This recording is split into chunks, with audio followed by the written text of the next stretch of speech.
What's up, YouTube crew? It's your boy, the Film Scout, back at you with another review for The Penguin. I'll be diving into episode 2 titled Inside Man. Fair warning, this one will be a spoiler filled review since it'll be more of a recap of the episode. The first review followed the same pattern I use for my film reviews, but I can't follow the same routine for a TV show as I do for my films. The first time was appropriate to give the audience a sense of the environment, the characters, and the feel for the scenery. But we can't just ignore the plot for the next 7 episodes. Nope. We got to talk about it. So if you don't like spoilers, click off now. If you're using me as your HBO Max recap plug, stay glued in because we're about to get into the gritty details of episode 2. Let's get into it.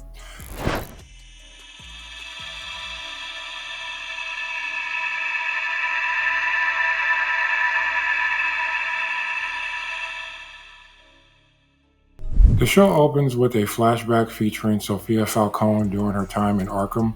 She walks through a hallway to the visiting room where she excitedly greets her brother Alberto Falcone.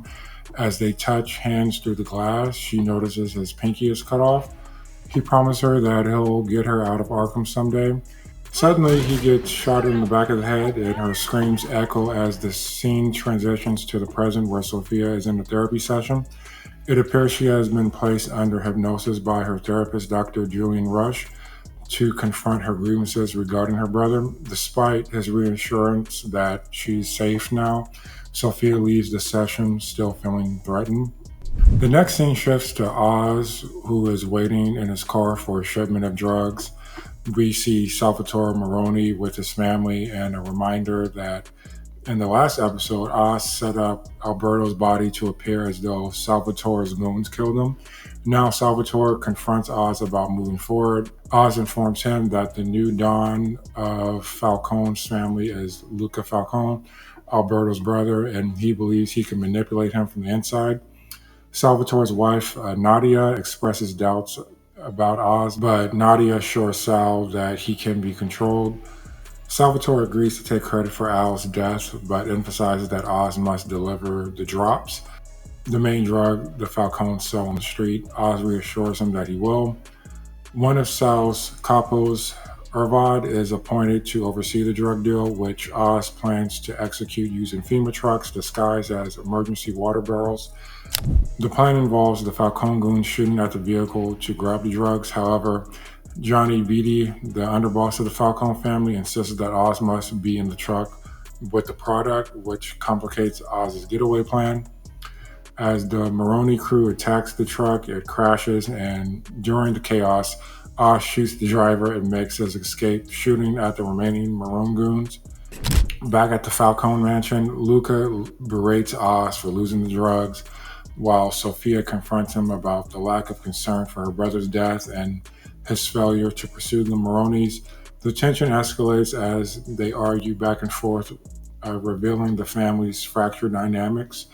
Sophia firmly believes there is a mole in the family who leaked information about the drug run. Later, Oz meets up with Sophia in the hallway after she is dismissed by Luca. He urges her to work with him and asserts that she should be running the show, not her uncle Luca. He plants the idea that they don't care about her and that she needs to wisen up before it's too late. While Sophia is skeptical of Oz's intentions, it's clear she considers what he's saying. Switching gears, we see Oz hosting a gathering for his girlfriend Eve and her friends. Eve, who seems chill but may have ulterior motives, hints at her role as a madam when one of her girls mentions doing cam work. This subtle revelation raises questions about Eve's true nature. Eve later confronts Oz about killing Alberto Falcone, expressing concern that her and her girl's safety is at risk due to his actions.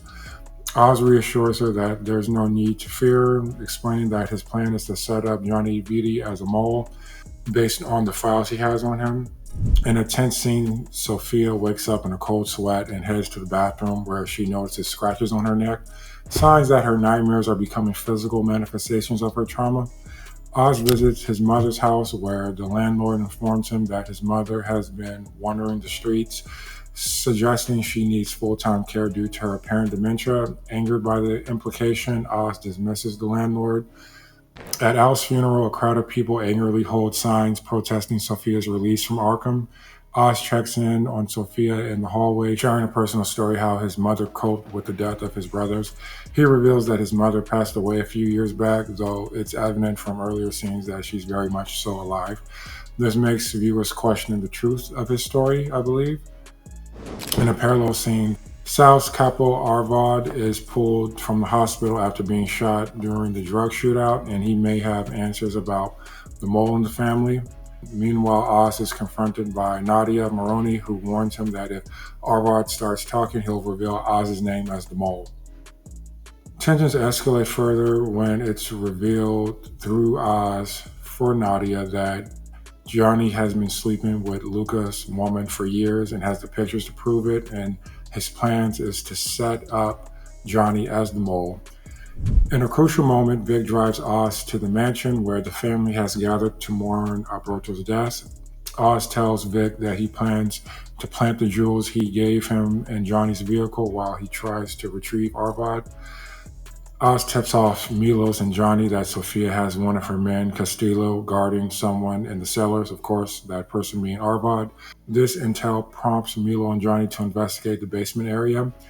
As the action shifts back to Vic, he finds Johnny's vehicle and attempts to plant the jewels inside. However, he is caught by one of the family's henchmen, causing him to panic and flee the scene. Oz then makes his way down to the cellar, instructing Arvad to tell Sofia that Johnny Vitti is the mole who helped orchestrate Al Falcone's death with the Maronis. Just as he's about to execute his plan, Oz receives a call from Vic, who informs him that he couldn't plant the jewels in time. Realizing that he has to now change his plans, Oz pulls out a knife and stabs Arvad, killing him. As Milos and Johnny confront Sofia about her decisions to go rogue by bringing Arvad to the home without their knowledge, she insists that Arvad can reveal the mole's identity. However, when they open the cellar door and discover Arvad dead, she declares, "I warned you there was a mole." The revelation prompts Milos and Johnny to rush upstairs, locking down the house in a frantic search for the mole. Luca lines everyone up with his personal bodyguard patting down the men to find the knife that killed Arvad. Oz, who of course has the knife, creates a distraction by confronting Johnny Vitti as the potential mole, which leads to a scuffle that is broken up by Castillo. When Castillo is patted down, it's revealed that he has the knife that killed Arvad, successfully framing him as the mole in the family. In the final moments, Castillo pleads for his life as Sofia begs for a gun. Instead, Luca uses his own weapon to kill Castillo, asserting his dominance. Following this, Sofia confronts her uncle, expressing her belief that she had the right to take action rather than him. Luca responds that the decision was his to make, suggesting that Sofia needs to leave Gotham and go to Italy for her safety. With an expressionless demeanor, Sofia agrees that it's a good idea. Cutting away to Oz and Vic, they are in the woods where Vic is burying the bodies of Castillo and Arvad. As Vic tries to leave the hole he's dug, Oz kicks him back down, reminding him that he soiled their plans to set up Vitti. Oz makes idle threats about taking Vic's life and suggests that maybe he isn't cut out for the life like he thought. Vic pleads for another chance. Through Oz's chastising, he eventually lifts Vic out of the grave, symbolizing that they're back on good terms. At the gravesite, Oz receives a phone call from Sofia. He comes to visit her in what appears to be a mausoleum where depictions of their deceased loved ones are on display in their crypts. Sofia expresses her disappointment and disbelief regarding Castillo's betrayal. She reveals a harsh realization: the men in her family, especially her uncle Luca, will never allow her to sit at the head of the table and will push her out no matter what. She declares her intentions to start taking from them now and asks Oz if he's in or out, and he replies, "Let's dance." And there you have it, folks. This concludes my recap for The Penguin Season 1, Episode 2, titled Inside Man. Tell me what you guys think about it down below. Please make sure to like and subscribe as well. Until next time, this is the Film Scout signing off. Peace.